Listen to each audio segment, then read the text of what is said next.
কথার মধ্যে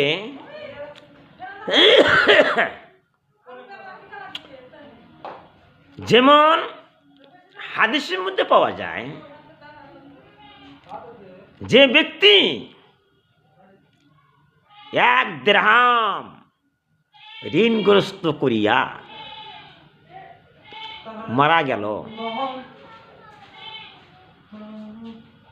কিন্তু সে চিন্তা করল না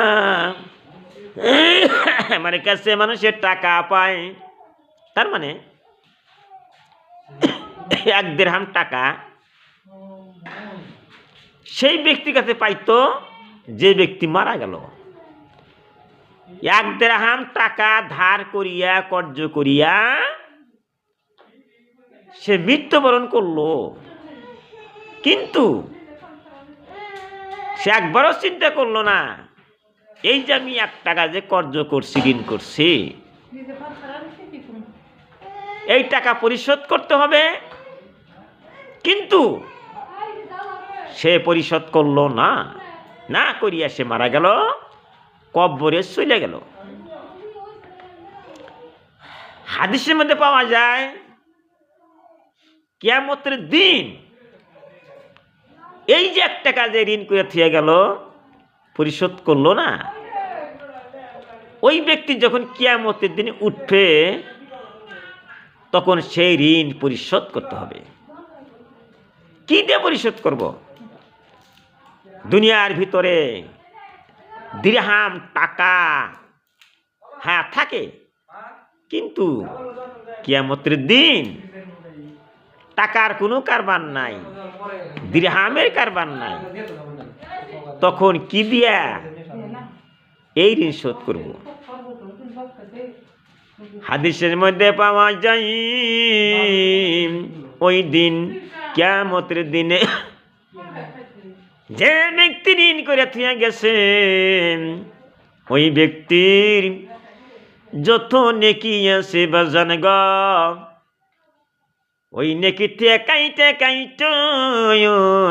ওই মানুষটাকে দিতে হবে। গতিকে বন্ধুরা আমার, এই যে হাদিসটা বললাম, কারো কাছে কোনো ঋণ করবেন না, যদি ঋণ করেন তাহলে পরিশোধ করতে হবে। তাই আমি কিছু কথা বললাম, আরেকটি হাদিসের কথা আমি বলিয়া যাই, সেটা হচ্ছে হাদিসের মধ্যে পাওয়া যায় যে ব্যক্তি এলেম অর্জন করার জন্য হ্যাঁ সে কোন একটা পথ অবলম্বন করলো, রাসূল বলতেছেন আল্লাহ তাবারক তাআলা তার জন্য জান্নাতের পথ সুগম করিয়া দিবেন। সুবহানাল্লাহ। এর মানে কি? মানে তো বুঝতে হবে,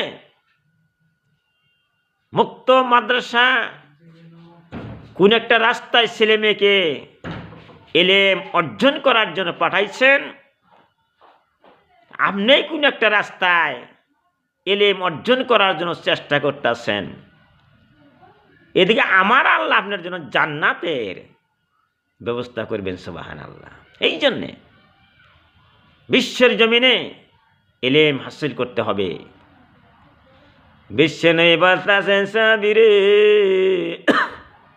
এলেম অর্জন করার জন্য যদি তোমাকে চীন দেশে যাইতে হয়, তাও তুমি চীন দেশে চলে যাও, ওই জায়গার ভিতরে তুমি এলেম হাসিল করো, অর্জন করো। কিন্তু বন্ধুরে, এখন বর্তমানে চীন দেশে যাইতে হবে না, আমাদের আসামে, আমাদের ভারতবর্ষে, বাংলাদেশে ঘরে ঘরে গ্রামে গ্রামে মুক্ত মাদ্রাসা আছে। ছেলে মেয়েকে দ্বীন ইলম শিক্ষা অর্জন কীভাবে করতে হয় সেই চেষ্টা করতে হবে। তাই সময় শেষ, কিছু বললাম। যদি পছন্দ করেন যে হাদিসটি বলছি, লাইক শেয়ার করবেন, আর সাবস্ক্রাইব করলে হয়তো ভালোই হবো। আজ কোন যে পছন্দ হইল না, তার মধ্যে কোনো কথাই নেই। এই কথা বলে আমি শেষ করলাম।